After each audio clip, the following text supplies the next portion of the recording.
Bismillahirrahmanirrahim. Assalamualaikum warahmatullahi wabarakatuh.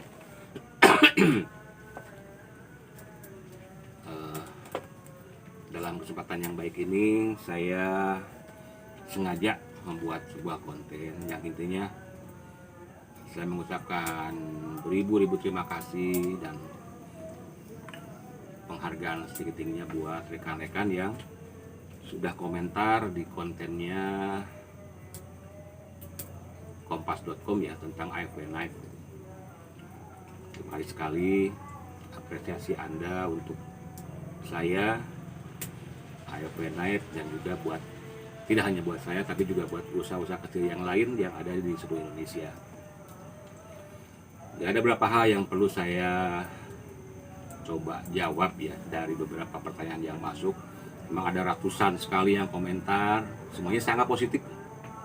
Itu adalah perbaikan buat saya, memberikan semangat buat saya, kritikan buat saya juga. Alhamdulillah semuanya terima dengan baik. Nah, dalam hal ini saya akan mencoba menjelaskan beberapa hal yang mungkin ada beberapa komentar yang tidak paham tentang bagaimana UKM dan skala usahanya seperti apa. Oke, yang pertama adalah masalah alamat ya. Banyak sekali yang komentar meminta alamat, nomor WA, media sosialnya di komentar tersebut ya.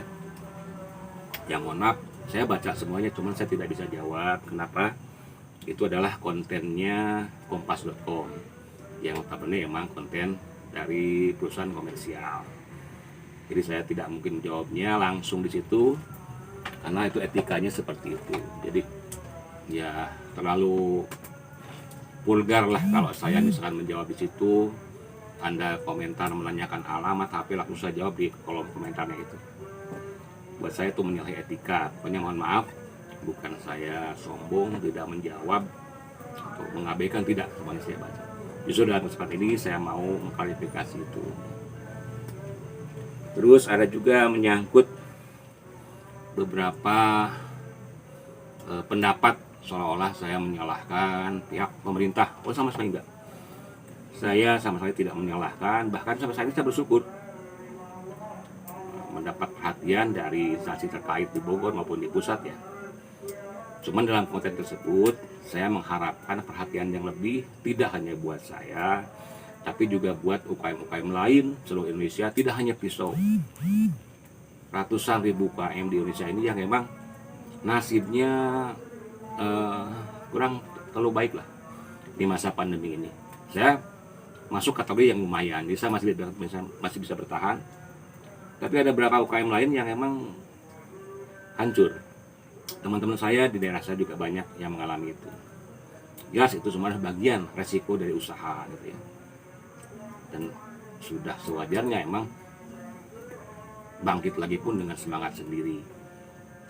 Tapi dengan UKM ini adalah apa ya, artinya ujung tombak perekonomian masyarakat. Ya saya pikir pemerintah juga punya kewajiban untuk lebih memperhatikan kami, bukan meminta ya. Saya pikir udah wajar pemerintah memperhatikan lebih ke kami biar kita bangkit kembali, karena dengan bangkitnya UKM akan jelas menggerakkan kembali roda-roda ekonomi di pelosok Indonesia, termasuk daerah saya. Gitu. Jadi sama sekali tidak ada maksud saya untuk menjadikan pemerintah. Terus masalah, ada juga pertanyaan masalah ekspor, gampang tinggal ngurus ini gitu. Enggak juga gitu. Mungkin Anda tidak pernah melakukannya langsung. Kami inilah skalanya UKM. Jadi tidak mengekspor ribuan dalam bentuk kontainer gitu. Yang garis bawahi dalam konten tersebut adalah ketika ada orang-orang dari luar lewat media sosial menginginkan membeli produk saya di Indonesia, sifatnya satuan.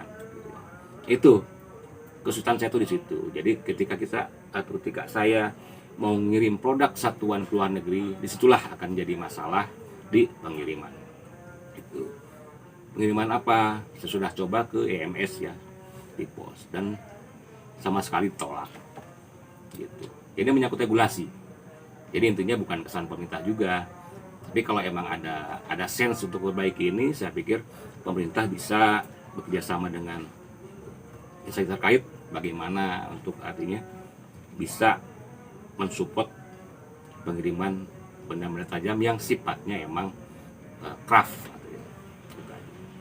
Karena emang senjata tajam ini ya terlalu banyak orang yang anggapan benda berbahaya, betul benda berbahaya, tapi juga ini adalah bagian dari kebutuhan dari manusia. Jadi selayaknya dipikirkan oleh pemerintah bahwa benda tajam ini adalah kebutuhan, bukan alat kejahatan. Karena kalau kita sudah punya niat jahat tidak perlu pakai senjata tajam juga. Dengan lidah pun bisa berbuat jahat, itu aja intinya ya. Terus juga ada komentar menyangkut di Indonesia ini banyak merek-merek lain yang sudah berkembang. Iya betul, sangat betul. Dan saya mengidolakan beliau-beliau ya, pendahulu-pendahulu dari bidang perpisauan lah. Banyak sekali yang saya tahu, tidak perlu saya sebut namanya, banyak sekali. Dan saya respect sama mereka. Gitu kan. Jadi saya tuh belum punya nama sebetulnya, karena saya hanya perajin kecil yang sifatnya hanya satuan, pesanan, tidak dalam bentuk massal mengirim keluar untuk misalkan untuk militer di mana, enggak. Saya hanya pengrajin kecil yang sifatnya hanya mengirim satuan ke orang-orang yang menyukai produk saya itu. Terus masalah lain lagi adalah masalah regulasi yang abu-abu. Jadi begini intinya, untuk di Indonesia pun silahkan Anda cek ke DNA lah misalkan atau apapun, di sana tidak diperbolehkan mengirim benda tajam. Silahkan cek. Kalaupun kantor pos juga sama, kita mengirim dibongkar dulu. Itu kan abu-abu. Pada kenyataannya saya juga mengirim lewat DNA gitu. Dan bisa. Gitu. Ya itulah abu-abunya di situ. Maksud saya kenapa tidak langsung saja pemerintah untuk pengrajin-pengrajin yang legal, maksudnya legal itu sudah terdaftar di kementerian, izin UKM-nya, termasuk saya sudah terdaftar juga, termasuk merek saya juga sudah terdaftar di Departemen Kehakiman. Kenapa tidak dikasih nomor registrasi untuk pengiriman? Nah, mungkin saya mengucapkan terima kasih buat semuanya yang komentar di situ. Apapun itu saya akan baca dan saya bersyukur masih banyak orang yang respect terhadap produk-produk dalam negeri termasuk pisau. Yang lainnya juga sama, tidak hanya pisau, bisa makanan, bisa fashion, apa-apa. Pokoknya produk nasional, tidak hanya pisau. Sekali lagi mohon maaf kalau emang dari cara saya bertutur di konten tersebut membuat kesimpulan seorang bahwa saya ini menjelekan pemerintah, saya terlalu meminta saya pemerintah, terlalu mengeluh, enggak juga. Sampai hari ini saya gembira-gembira saja.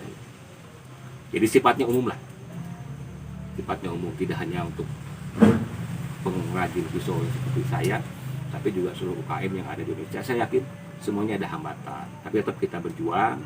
Ya, perjuangan ini akan sinergis lebih baik jika pemerintah juga artinya lebih merangkul dengan kondisi yang terutama saat ini. Toh di saat tidak pandemi kita tidak ada masalah dengan UKM ini, lancar-lancar saja. Tapi karena kondisi yang istimewa saat ini 2 tahun ini, ya artinya mau nggak mau kita harus sama-sama bersinergi antara UKM, pemerintah, instansi terkait, biar semuanya baik dan bisa kembali lagi menjalankan roda ekonomi di pelosok Indonesia. Karena ujung tombak dari ekonomi yang masuk Indonesia adalah UKM. Ribuan, ratusan ribu orang, bahkan jutaan orang yang hidup dari sektor UKM ini. Oke, terima kasih rekan-rekan. Sekali lagi mohon maaf kalau ada tutur kata saya kurang.